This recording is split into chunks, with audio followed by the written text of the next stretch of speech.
Елімізде жарияланған төтенше жағдайға байланысты білім беру ұйымдары арасында бірінші болып жоғары оқу орындары қашықтықтан оқыту форматына көшкен еді. Жалпы жаңа формат еліміздегі университеттерге жаңалық емес екенін айтқанымызбен, карантиндегі қашықтықтан оқыту студенттердің сапалы білім алуына және бастысы болашағына бөгет болмауы тиіс. Бүгінде қос форматта, яғни онлайн және офлайн түрде білім беріп жүрген жоғары оқу орындарының бірі Тұран университеті. Студенттер өздерінің таңдауы бойынша оқу ордасына келіп, немесе қашықтықтан сабақ ала алады.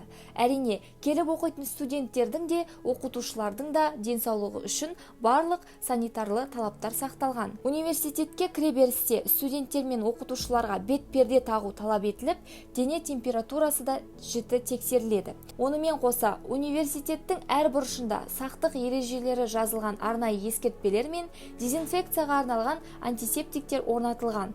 Десек те, сәуір айынан басталған бұл карантиндік жағдай университетті студенттерге университетті сағындырғандай.